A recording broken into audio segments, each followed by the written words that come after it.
Gênesis, capítulo 46.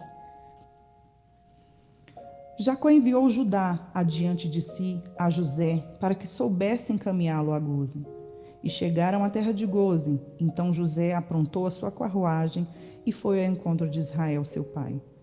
A Gósen apresentou-se, lançou-se ao pescoço do pai e chorou assim longo tempo. Israel disse a José: Já posso morrer, pois vi o seu rosto e sei que ainda está vivo. E José disse aos seus irmãos e à casa de seu pai: Partirei e darei a notícia a Faraó, dizendo: Meus irmãos e a casa de meu pai, que estavam na terra de Canaã, vieram para junto de mim. Os homens são pastores, criadores de gado, e trouxeram consigo o seu rebanho, o seu gado e tudo o que tem. Quando, pois, Faraó mandar chamá-los e perguntar: Qual é o trabalho de vocês? Respondam: Estes seus servos foram criadores de gado, desde a mocidade até agora, tanto nós como os nossos pais. Assim vocês poderão morar na terra de Gósen, porque todo pastor de rebanho é abominação para os egípcios. Gênesis capítulo 47. Então José foi e deu a notícia a Faraó: O meu pai e os meus irmãos, com todos os seus rebanhos e o seu gado, com tudo que tem, chegaram da terra de Canaã, e eis que estão na terra de Gósen. E levou 5 dos seus irmãos e os apresentou a Faraó. Então Faraó perguntou aos irmãos de José: Qual é o trabalho de vocês? Eles responderam: Nós, seus servos, somos pastores de rebanho, como já foram os nossos pais. Disseram mais a Faraó: Viemos para morar nesta terra, porque na terra de Canaã não há pasto para o rebanho destes seus servos, pois a fome é severa. E agora pedimos que o Senhor permita que estes seus servos morem na terra de Gósen. Então Faraó disse a José: Seu pai e seus irmãos vieram para junto de você. A terra do Egito está à sua disposição. Faça com que seu pai e seus irmãos se estabeleçam na melhor região da terra, que morem na terra de Gósen. Se souber que há no meio deles homens capazes, ponha-os por responsáveis pelo gado que me pertence. José levou Jacó, seu pai, e o apresentou a Faraó. E Jacó abençoou a Faraó. Então Faraó perguntou a Jacó: Quantos anos o Senhor já tem?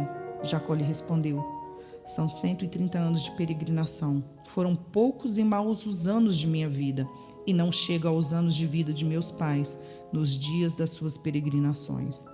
Depois, Jacó abençoou o Faraó e saiu de sua presença. Então José estabeleceu seu pai e seus irmãos e lhes deu propriedades na terra do Egito, no melhor da terra, na terra de Ramsés, como Faraó havia ordenado. E José providenciou alimento para seu pai e seus irmãos e toda a casa de seu pai, segundo o número de seus filhos. Não havia alimento em toda a terra, porque a fome era muito grande. Assim, o povo do Egito e o povo de Canaã desfaleciam por causa da fome. Então José arrecadou todo o dinheiro que havia na terra do Egito e na terra de Canaã, pelo cereal que compravam, e o recolheu à casa de Faraó. Quando acabou o dinheiro na terra do Egito e na terra de Canaã, todos os egípcios foram a José e disseram: Queremos comida. Por que o Senhor nos deixa morrer em sua presença só porque o dinheiro acabou? José respondeu: Se vocês não têm dinheiro, tragam o seu gado. Em troca do gado, lhes darei comida. Então trouxeram o seu gado a José, e ele lhes deu mantimento em troca de cavalos, rebanhos, gados e jumentos. E José os sustentou aquele ano em troca de todo o gado deles. Tendo acabado aquele ano, foram a José no ano seguinte e lhe disseram: Não podemos esconder de meu senhor que o dinheiro acabou e que o meu senhor já é dono dos animais. Nada mais nos resta diante de meu senhor, a não ser o nosso corpo e a nossa terra. Por que o Senhor nos deixaria perecer em sua presença, tanto a nós como a nossa terra? Compre a nós e a nossa terra em troca de mantimento, e nós e a nossa terra seremos escravos de Faraó. Dei-nos semente para que vivamos e não morramos, e a terra não fique deserta. Assim, José comprou toda a terra do Egito para Faraó, porque os egípcios venderam cada um o seu campo, porque a fome era extrema sobre eles. A terra passou a ser de Faraó. Quanto ao povo, ele o escravizou de uma outra extremidade da terra do Egito. José só não comprou a terra dos sacerdotes, porque os sacerdotes recebiam uma porção de mantimento de Faraó e viviam dessa porção que Faraó lhes dava. Por isso, não venderam a sua terra. Então José disse ao povo: Eis que hoje comprei vocês e a terra de vocês para Faraó. Aqui estão as sementes para que semeiem a terra. Das colheitas vocês darão a quinta parte a Faraó. As outras 4 partes serão de vocês para semear o campo e para servir de alimento a vocês, os que estão em suas casas, para alimentar os seus filhos. Eles disseram a José: O Senhor salvou a nossa vida, que possamos alcançar favor diante do meu Senhor e seremos escravos de Faraó. E José estabeleceu por lei, até o dia de hoje, que, na terra do Egito, 1/5 pertence a Faraó. Só a terra dos sacerdotes não ficou sendo de Faraó. Assim, Israel habitou na terra do Egito, na terra de Goze. Nela adquiriram propriedades e foram fecundos, e muitos se multiplicaram. Jacó viveu na terra do Egito 17 anos. Assim, os dias de Jacó, os anos de sua vida, foram 147. Aproximando-se, pois, o tempo da morte de Israel, chamou seu filho José e lhe disse: Se agora alcancei favor diante de você, peço que ponha sua mão debaixo da minha coxa e use de bondade e fidelidade para comigo. Peço que você não me sepulte no Egito, mas que eu possa descansar com os meus pais. Por isso, você me levará do Egito e me colocará na sepultura deles. José respondeu: Farei o que o Senhor me pede. Então Jacó lhe disse: Jure para mim. José jurou e Israel se inclinou sobre a cabeceira da cama. Salmos 37. Não se irrite por causa dos malfeitores, nem tenha inveja dos que praticam a iniquidade, pois em breve eles secarão como a relva e murcharão como a erva verde. Confie no Senhor e faça o bem, habite na terra e alimente-se da verdade. Agrade-se do Senhor e Ele satisfará os desejos do seu coração. Entregue o seu caminho ao Senhor, confie nele e o mais Ele fará. Fará com que a sua justiça sobressaia como a luz e que o seu direito brilhe como o sol ao meio-dia. Descanse no Senhor e espere nele. Não se irrite por causa daquele que prospera em seu caminho, por causa do que realiza os seus maus desígnios. Deixe a ira, abandone o furor, não se irrite. Certamente isso acabará mal, porque os malfeitores serão exterminados, mas os que esperam no Senhor possuirão a terra. Mais um pouco de tempo e já não existirão os ímpios. Você procurará no lugar onde eles estavam e não os encontrará. Mas os mansos herdarão a terra e terão alegria na abundância de paz. Os ímpios fazem planos contra os justos, e contra eles rangem os dentes. O Senhor dá risada dos ímpios, pois vê que o dia deles está chegando. Os ímpios puxam da espada e preparam o arco para abater os pobres e necessitados, para matar os que trilham o reto caminho. Mas a espada deles lhe atravessará o próprio coração, e os seus arcos serão despedaçados. Mais vale o pouco do justo que a abundância de muitos ímpios, pois os braços dos ímpios serão quebrados, mas os justos o Senhor os sustém. O Senhor conhece os dias dos íntegros, a herança deles permanecerá para sempre. Não serão envergonhados nos tempos difíceis, e nos dias da fome se fartarão. Os ímpios, no entanto, perecerão, e os inimigos do Senhor serão como as mais belas pastagens, desaparecerão como desaparecem a fumaça.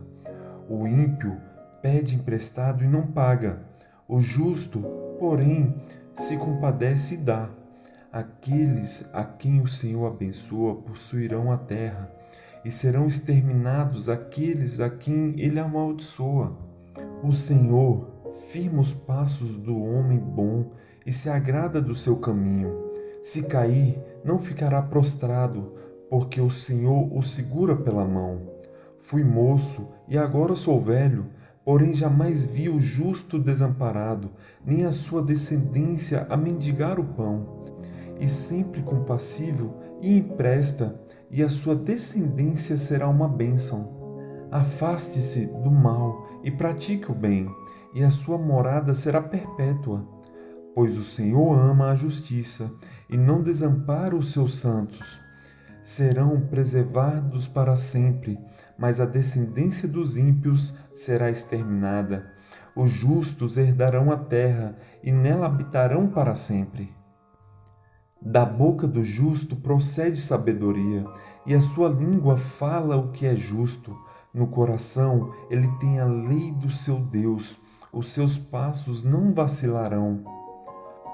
O perverso espreita o justo e procura tirar-lhe a vida, mas o Senhor não o deixará nas mãos do perverso, nem o condenará quando for julgado. Espere no Senhor e ande nos seus caminhos. Ele o exaltará para que você herde a terra. Você verá quando os ímpios forem exterminados.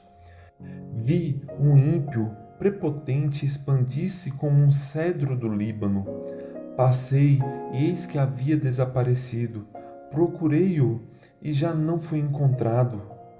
Observe aquele que é íntegro e reto, porque o futuro dele será de paz.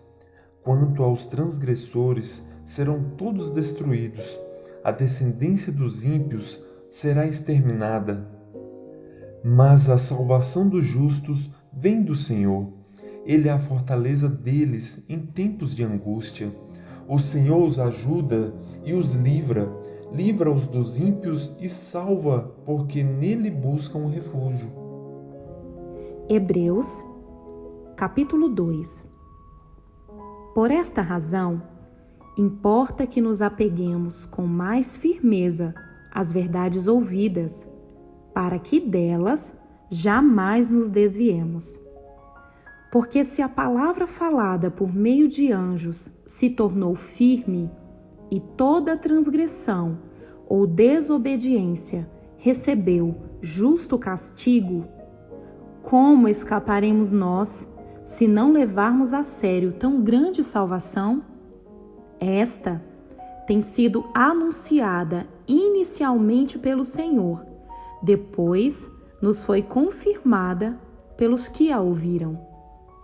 Também Deus testemunhou juntamente com eles, por meio de sinais, prodígios, vários milagres e a distribuição do Espírito Santo, segundo a sua vontade.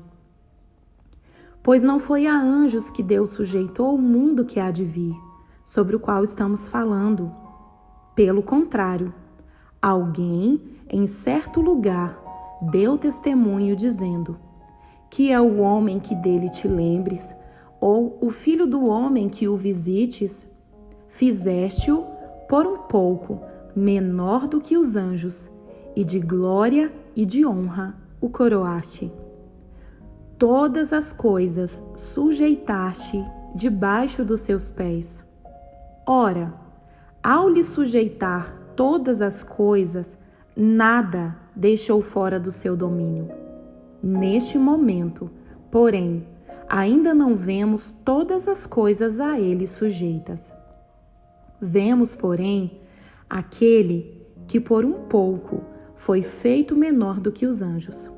Jesus, que por causa do sofrimento da morte foi coroado de glória e de honra, para que, pela graça de Deus, provasse a morte por todos. Porque convinha que Deus, por causa de quem e por meio de quem todas as coisas existem, conduzindo muitos filhos à glória, a aperfeiçoar-se por meio de sofrimentos o autor da salvação deles. Pois, tanto o que santifica como os que são santificados, todos vêm de um só. É por isso que Jesus não se envergonha de chamá-los de irmãos, dizendo: a meus irmãos declararei o teu nome no meio da congregação e te louvarei. E outra vez, eu porei nele a minha confiança. E ainda, eis, aqui estou, eu e os filhos que Deus me deu. Visto, pois, que os filhos têm participação comum de carne e sangue, também Jesus igualmente participou destas coisas, para que, por sua morte, destruísse aquele que tem o poder da morte, a saber, o diabo, e livrasse todos os que pelo pavor da morte estavam sujeitos à escravidão por toda a vida. Pois ele evidentemente não socorre anjos, mas socorre a descendência de Abraão. Por isso mesmo, era necessário que em todas as coisas ele se tornasse semelhante aos irmãos, para ser misericordioso e fiel sumo sacerdote nas coisas referentes a Deus e para fazer propiciação pelos pecados do povo. Pois, naquilo que ele mesmo sofreu quando foi tentado, é poderoso para socorrer os que são tentados. Curta, Comente E compartilhe.